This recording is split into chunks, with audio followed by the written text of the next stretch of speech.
Hello friends, आपका स्वागत है हमारे अगले पार्ट में। इस वीडियो में हम conservation of forest wildlife, types of forest and wild life resources and role of community in conservation ये चीज़ें पढ़ेंगे। बट हम अभी स्टार्ट करते हैं और exploitation of forest and wild life resources कि इनको नुकसान आखिर पहुंचा कौन रहा है।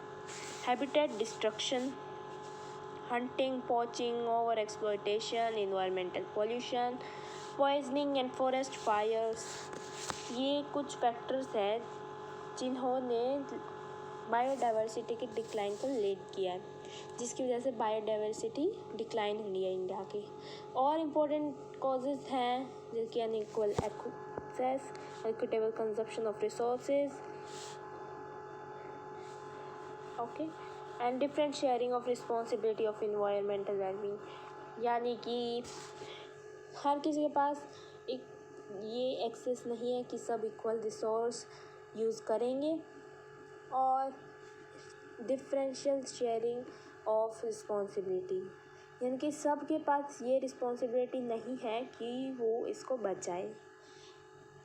ओवर पॉपुलेशन इन थर्ड, हमारा इंडिया थर्ड पे है, जो कि एक कॉज है इन्वायरमेंटल डिग्रेडेशन के लिए। ठीक है, अब आगे चलते हैं। Destruction of forest and wild life is not just a biological issue, the biological loss is strongly correlated with the loss of cultural diversity. ऐसे लॉसेज जो हैं वो बहुत ही मार्जिनाइज्ड और improvised indigenous and other forest department, इन्होंने बहुत ही नुकसान किया है उन फॉरेस्ट डिपेंडेंट कम्युनिटीज़ का जो कि फॉरेस्ट पे डायरेक्टली डिपेंडेंट थी। कुछ कॉम्पोनेंट्स पे डायरेक्टली डिपेंडेंसी फॉरेस्ट की, जैसे wild life for food, drink, medicine, culture, spirituality and etcetera. जो पुअर है, वुमेन है, वो ज़्यादा इफेक्ट हुए हैं नॉर्मल मैन से। बहुत सारी सोसाइटीज़ में women bear the major responsibility of collection of fuel, यानी कि जब वो फ्यूल इकट्ठा करने जाती हैं तो उनको बहुत सारी परेशानी अब झेलनी पड़ती है। और भी वो चीज़ें जो इकट्ठा करने जाती हैं, जैसे कि फोडर है, वाटर है, पानी लेने जाती हैं, फ्यूल लेने जाती हैं, खाने के फूल वगैरह कुछ भी लेने जाती हैं जो उनकी ज़रूरत का है, अब उसमें बहुत प्रॉब्लम होने लगी है। ये रिसोर्सेज घटने लगे हैं और जो वुमेन है वो बढ़ रही है क्योंकि पॉपुलेशन बढ़ रही है। वो कभी कभी उन्हें 10 किलोमीटर या उससे ज़्यादा भी चलना पड़ता है, और ये बहुत ही हेल्थ प्रॉब्लम्स क्रिएट कर रहा है वुमेन्स के लिए, और ये मुश्किल पैदा कर रहा है घर पे, जैसे कि उन्हें दूर जाना पड़ता है, अब घर के पास नहीं रह रहे हैं वो, घर पे उन्हें कम टाइम मिल रहा है, बच्चों को संभालना एंड और अदर हावर्स ऑफ वर्क, उनके काम के घंटे भी बढ़ गए हैं। अब उन्हें दूर जाना पड़ेगा तो काम के घंटे बढ़ेंगे, जो कि एक सीरियस सोशल इम्प्लीकेशन है कि उनकी टाइमिंग बढ़ रही है बट उनकी वेजेस नहीं बढ़ रहे। इसका इनडायरेक्ट इम्पैक्ट जो है वो डिग्रेडेशन का ग्रोथ पे पड़ रहा है, डिफोरेस्टेशन, फ्लड्स एंड एक्सेट्रा। ये सब पुअर को ज़्यादा इफ़ेक्ट करते हैं। जो पॉवर्टी है ऐसे केसेस में वो एक डायरेक्ट आउटकम है, ठीक है, इन्वायरमेंटल डिस्ट्रक्शन की डायरेक्ट आउटकम है। फॉरेस्ट जो और जो वाइल्ड लाइफ है वो एक वाइटर क्वालिटी ऑफ लाइफ है इन एनवायरनमेंट इन सब कॉन्टिनेंट में। ओके, अब हम पढ़ते हैं conservation of forest and wild life in India. India में कैसे कंजर्व किया गया फॉरेस्ट को और वाइल्ड लाइफ को। हम ये पढ़ते हैं कि हमें ये करना चाहिए, वो करना चाहिए, रिसोर्सेज को कंजर्व करना चाहिए, बट अ क्वेश्चन एक क्वेश्चन उठता है, दिस क्वेश्चन इज़ दैट कि why do we need to conserve our forest and wild life, why do we need to conserve our forest and wild life, because conservation conservation जो है वो ecological diversity जो हमारी life को support कर रही है, वाटर, एयर एंड सोयल, इनको कंजर्व करना बहुत ही इम्पोर्टेंट है। इससे हमारी लाइफ सपोर्ट सिस्टम भी कंजर्व हो रहा है। अगर वो कंजर्व होंगे तो हमारी लाइफ भी इजी हो जाएगी। ओके, ये जो है जेनेटिक डाइवर्सिटी, ये प्लांट्स की जो जेनेटिक डाइवर्सिटी है, यानी कि किसी की एक है फिर उससे जैसा दूसरा हुआ, ग्रोथ ऑफ स्पीशीज बेटर होती है इससे। And these all factors we need to conserve resources और forest and wild life. 1960s और 70s के अराउंड कंजर्वेशनिस्ट जो थे उन्होंने एक डिमांड की कि एक national wild life protection program बनाना चाहिए। फिर 1972 में Indian wild life protection act जो हुआ था वो इम्प्लीमेंट हुआ था, जिसके पास बहुत सारे प्रोविजंस थे हैबिटेट्स को बचाने के लिए। पूरे इंडिया की प्रोटेक्टेड स्पीशीज़ की एक लिस्ट भी पब्लिश हुई। जो प्रोग्राम के लिए लोग चाहते थे कि प्रोग्राम आए, वो मेन चीज़ क्या चाहते थे कि जो रिमेनिंग पॉपुलेशन है कुछ इंडेंजर स्पीशीज़ की, उनको प्रोटेक्ट किया जाए बाय बैनिंग हंटिंग को बैन करके, उनको लीगल प्रोटेक्शन देकर, उनके हैबिटेट्स को प्रोटेक्शन देकर, और ट्रेड ऑफ वाइल्ड लाइफ को रिस्ट्रिक्ट कर फिर सेंट्रल और जो मैनी स्टेट गवर्नमेंट्स थी उन्होंने नेशनल पार्क्स बनाने स्टार्ट कर दिए, सेंचुरीज बनानी शुरू कर दी, वाइल्ड लाइफ सेंचुरीज। जो सेंट्रल गवर्नमेंट थी उसने कुछ प्रोजेक्ट्स भी अनाउंस किए कुछ स्पेसिफिक एनिमल्स को प्रोटेक्ट करने के लिए, जो कि बहुत ही कम होते जा रहे थे। इनके कुछ एग्जाम्पल्स हैं जैसे कि टाइगर, ओके,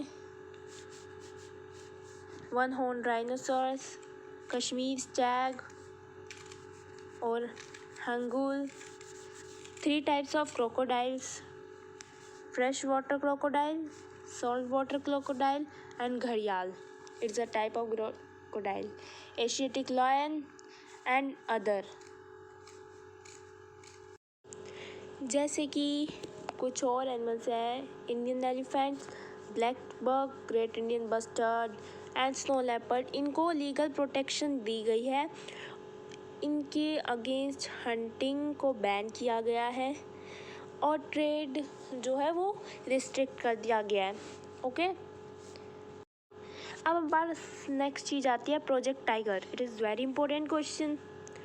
अब प्रोजेक्ट टाइगर में क्या है? टाइगर जो है वो एक की वाइल्ड लाइफ स्पीशीज़ है फॉनल वेब की। 1973 में ऑथोरिटीज़ ने रियलाइज़ किया कि टाइगर की जो पॉपुलेशन है वो 1827 हो गई है 55,000 से। At the turn of century वो 55,000 थे, but at this time they are only 1827। Okay, major threat जो थे टाइगर पॉपुलेशन के वो कुछ ऐसे थे: poaching of trade, shrinking habitat, कि उनका हैबिटेट ख़त्म होता जा रहा था, प्रे बेस्ड स्पीसीज का डिप्रेशन हो रहा था, ह्यूमन पॉपुलेशन बहुत ग्रो हो रही थी, जो ट्रेड टाइगर स्किन्स का था और उसकी बोन का जो यूज़ हो रहा था ट्रेडिशनल मशीन्स में एशियन कंट्रीज़ में, उन्होंने टाइगर की पॉपुलेशन को एक एक्सटिंक्शन पर लाकर खड़ा कर दिया था। जबकि इंडिया में, नेपाल में उन्हें हैबिटेट दिया जा रहा था। जो 2/3 ऑफ सर्वाइविंग टाइगर, यानी कि 2/3 जो थे सर्वाइविंग टाइगर्स का, उनको इंडिया में और नेपाल में हैबिटेट दिया जा रहा था। इन दो नेशन ने, ये दो नेशन प्राइम टारगेट बन गए थे for poaching and illegal training. Okay, अब प्रोजेक्ट टाइगर फिर जब हुआ, well publicised wild life campaigns in the world. यानी कि सबसे ज़्यादा चलने वाला जो वाइल्ड लाइफ कैंपेन था वो था प्रोजेक्ट टाइगर, जो कि कब लॉन्च हुआ था 1973 में। टाइगर कंजर्वेशन जो थी वो एक एफर्ट नहीं था, सिर्फ वो एक कोई भी व्यू नहीं था। It is an effort to save an endangered species, okay, equal with equal importance as means of preserving biotypes of seasonal magnitude। Corbett national park जो कि उत्तराखंड में है, जिसे हम जिम कॉर्बेट नेशनल पार्क भी कहते हैं। Sundarban national park West Bengal में, बांधवगढ़ नेशनल पार्क मध्य प्रदेश में, Sariska wildlife sanctuary Rajasthan में, मानस टाइगर रिजर्व असम में, and Periyar tiger reserve in Kerala are some of the tiger reserves of India, जहाँ पर टाइगर रिजर्व्स हैं। ओके, अब हमारे पास आते हैं types in distribution of forest and wild life resources. ये हमें 3 टाइप के दिए गए हैं, reserve forest, protected forest and अनक्लास्ड forest. अब हम पहले ये पढ़ते हैं कि रिजर्व फॉरेस्ट क्या होते हैं। रिजर्व फॉरेस्ट वो होते हैं जिनको मोर देन हाफ जो कि है हाफ से ज़्यादा टोटल फॉरेस्ट लैंड जो है उन्हें हमने रिजर्व फॉरेस्ट का नाम दे दिया है। ये मोस्ट वैल्यूएबल फॉरेस्ट है as far as the conservation of forest and wild life resources are concern, okay, यानी कि मोस्ट वैल्यूएबल है। यहाँ पर conservation of forest and wild life resources जो है they are very concerned at these places. Next हमारे पास आता है protected forest. They are almost 1/3 of total forest area. 1/3 है ये टोटल प्रोटेक्टेड फॉरेस्ट जो है वो 1/3 फॉरेस्ट एरिया के हैं, जो कि फॉरेस्ट डिपार्टमेंट ने डिक्लेयर किया था। These forest land are protected from any further depletion। ये किसी भी फर्दर डिप्लेशन से इनको प्रोटेक्ट किया गया है। और जो थर्ड हमारे पास टाइप है it is unclassed forest, okay.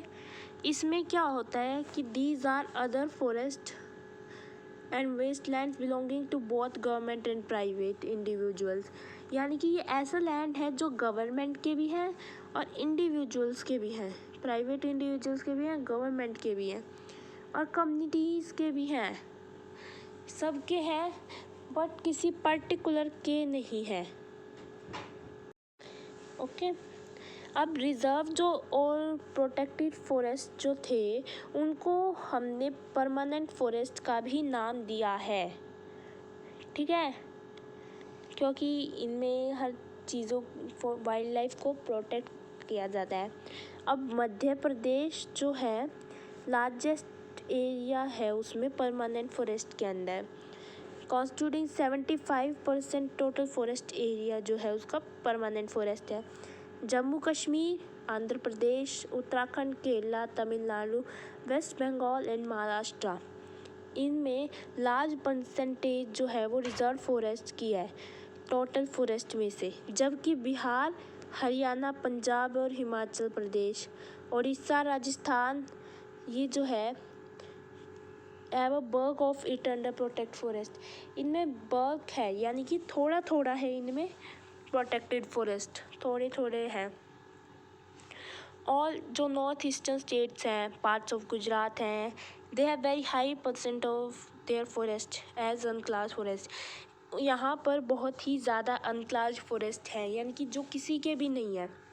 They have no idea हुम दे आर, जो कि लोकल कम्युनिटी मैनेज कर रही है अभी। ओके, आज की वीडियो में इतना ही। अब हम कम्युनिटी और कंजर्वेशन जो है हम अगले पार्ट में करेंगे। प्लीज़ वीडियो को लाइक शेयर करें, कमेंट करना ना भूलें। वीडियो पसंद आई हो तो कमेंट में ज़रूर तारीफ़ करें, और अगर कोई डाउट है तो वो भी पूछ सकते हैं कमेंट्स में, और चैनल को सब्सक्राइब करना ना भूलें।